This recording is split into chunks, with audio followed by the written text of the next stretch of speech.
Alright guys, what is going on, and welcome back to the channel. Nice to see everyone back in business. So on today's video guys, we have a bumper that last time on the last video we painted this side with a dilution of 50-50 or 1-to-1 mixing ratio.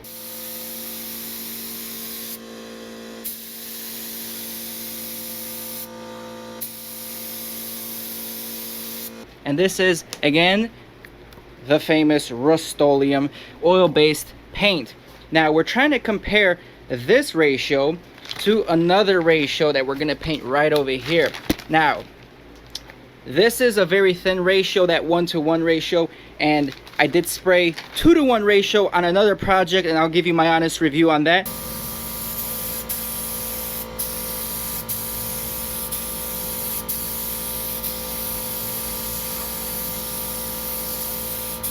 So this part right over here, we're gonna spray same paint, we're gonna do a 3-to-1 mixing ratio. So if you guys are interested to see the difference between 1-to-1 and 3-to-1, and I'll talk about that 2-to-1 mixing ratio, stay tuned, you don't want to miss this episode.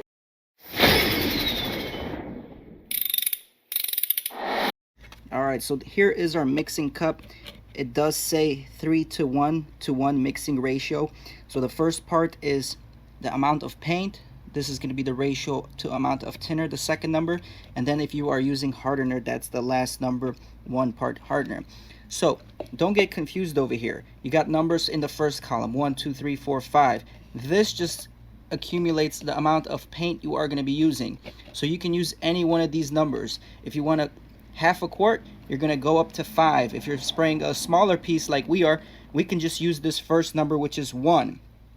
And then we match the other number on the other column. So 3, the first part of paint is going to go up to 1, just because we don't need a lot of paint.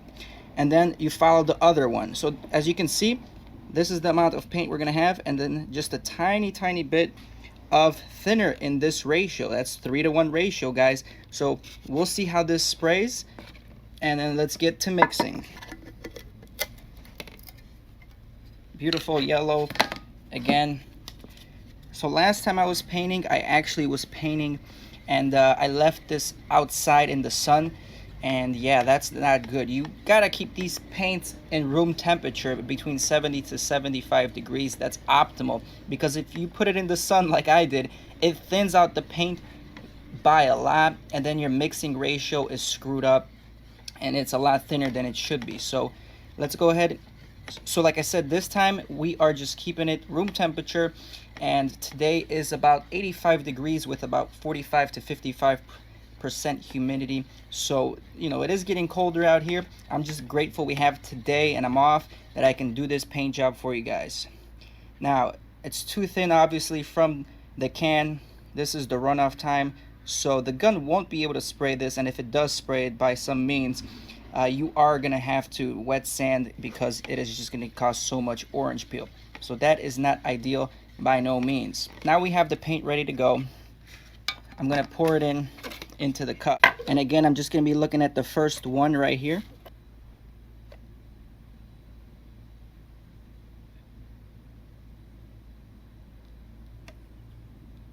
All right, excellent. We are at that one level. So the next step will be to add the solvent that's going to dilute this paint so we can spray it out of the gun. So here's another question that's always arisen. Should you use mineral spirits? Should you use acetone? From one article I read, they highly recommend mineral spirits. From another article I read, they say use acetone for this. So again, this is a question that I'm going to have to answer for the web later down the road. We're going to be doing some comparisons between mineral spirits and a specific mixing ratio, and then we're going to do acetone with the same mixing ratio, and we're just going to see how it affects the dry time, how it affects the final product, and so on. So let's go ahead, mix it up to the next one.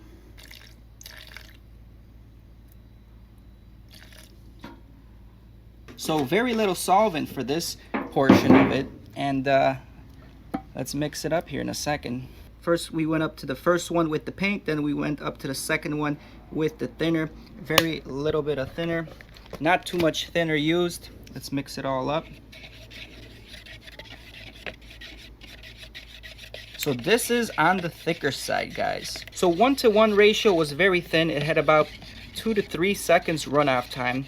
Did give me a lot of problems. When I was spraying the BMW front lip, it did cause runs twice in the paint job.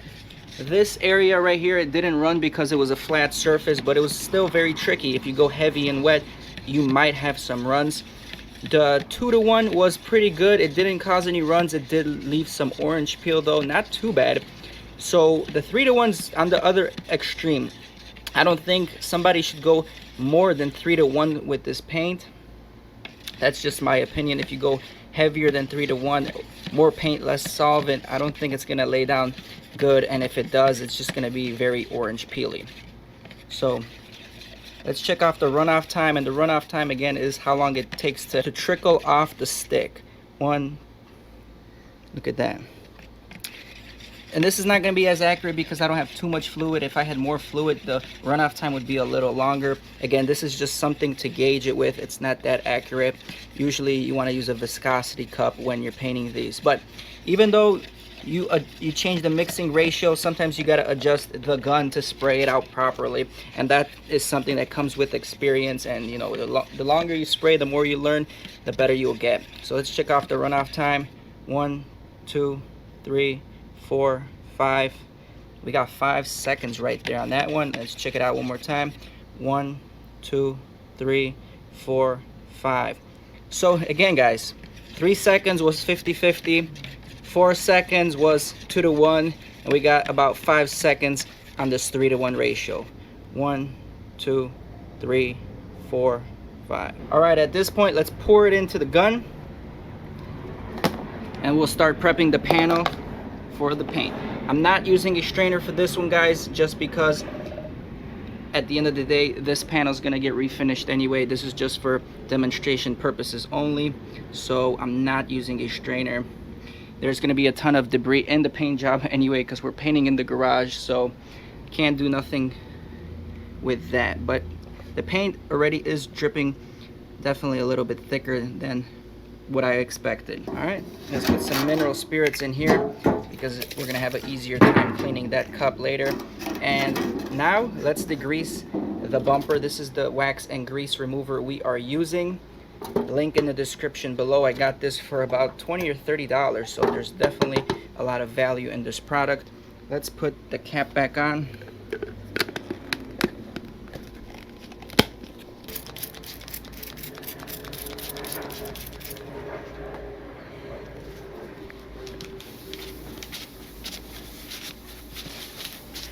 Looks pretty clean.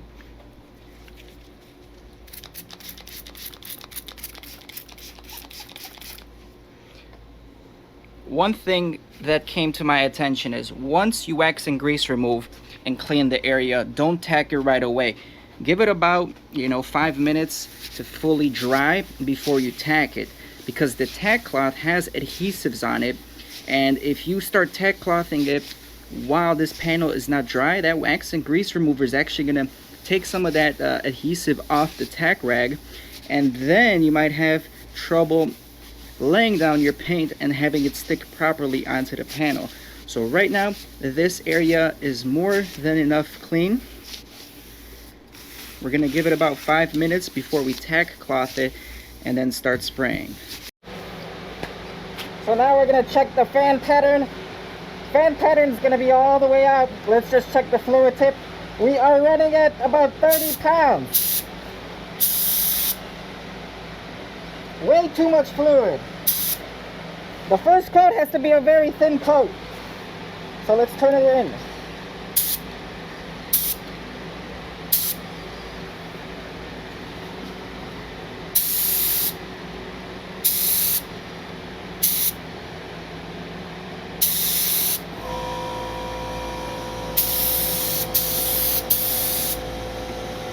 That looks pretty good.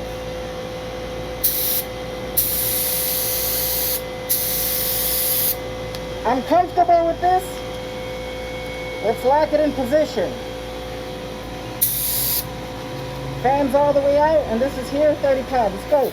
So I don't want a lot of fluid coming out for the first pass because I want it to lay down nice and soft. And then once it lays down soft, the second and third coat will go wetter and wetter. So at this point, we're gonna tack cloth it. This should be dry already. It's been about 5 minutes. Very lightly, just go over the area and over the area as well. A lot of dust accumulates there.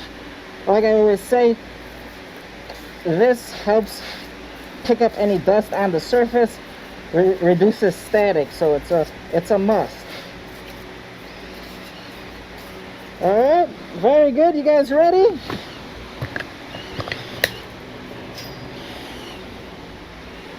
I'm not too anal. Usually I would have the garage doors closed, but for the experiment, I prefer having the extra light from the outside.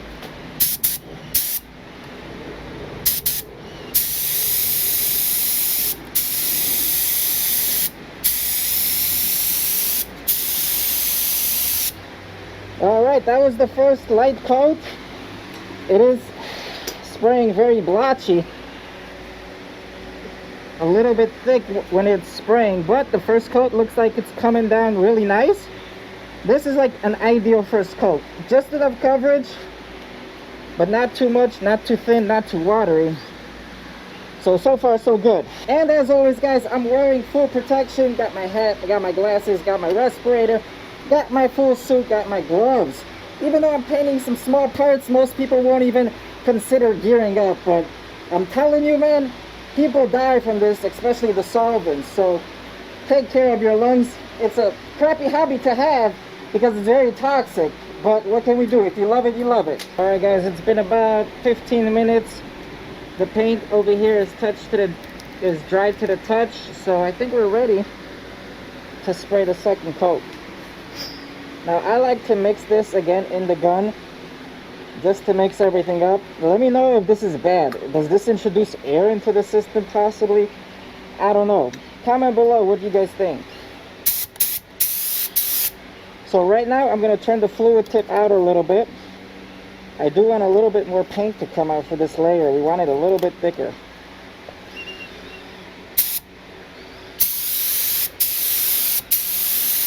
That looks pretty good. Let's go ahead and rock it, eh?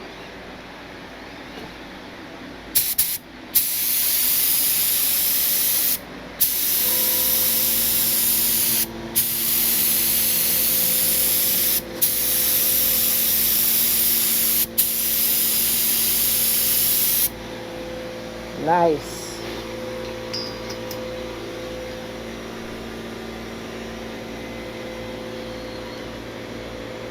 Well, it's definitely covering.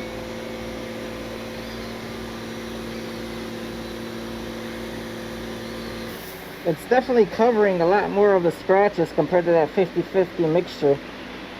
But look right over here, we got a little pinhole forming. But other than that, we are okay. But I'll tell you right now, hella clear coat, hella orange peel compared to the 1-to-1 ratio. I'll tell you that much. So right off the bat, this isn't going to get any better. With thicker coats, it's probably going to get worse. The coverage is good. It's covering the material really well. It's covering the 500 sand scratches really well. But you got that orange peel off of the second coat right now. And you got this little pinhole right here. I don't know if you can see it right there. I don't know what that is. Is that a fisheye? What is that, guys? Comment down below. So it's been drying fairly quick because of a hot day. This one was a little bit thicker. I'm going to wait about 20-25 minutes and we'll shoot the next layer. Alright guys, second coat is pretty much dry. It's still tacky, it's still sticky, but it should be good. I give it about I think 20-25 minutes. There is orange peel in there, and again, that's the only bad spot. I adjusted the gun. I turned it out probably 2.5 more turns, so the paint is spraying out pretty wet, as you guys can see. So I'm gonna do my last coat right now, fairly wet, and hopefully we don't get no runs. So let's check it out.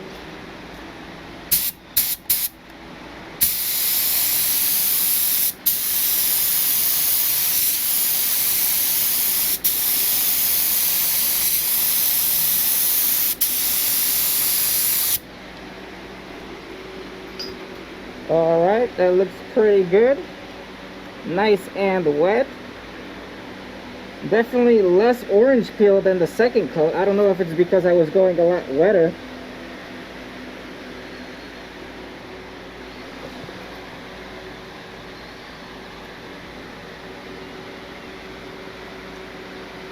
Not bad, not bad.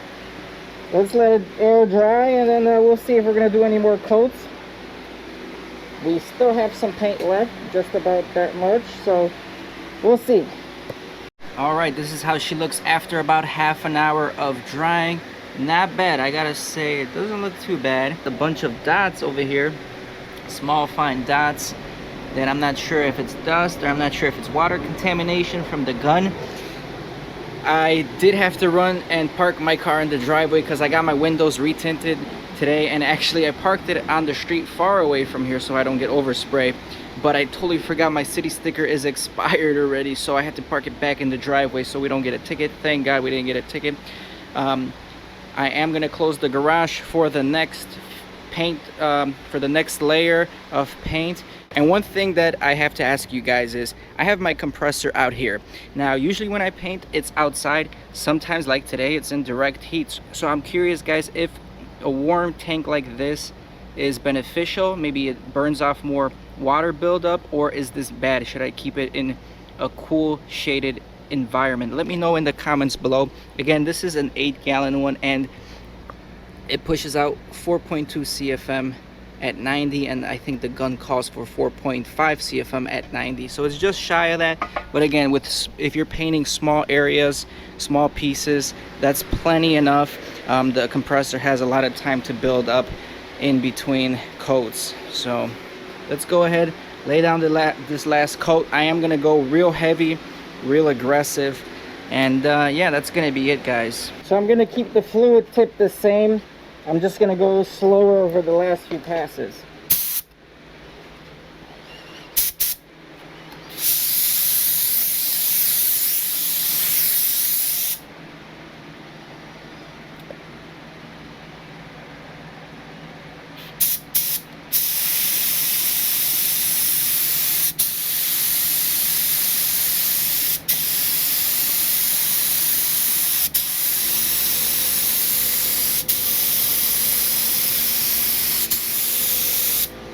All right, that's a wrap.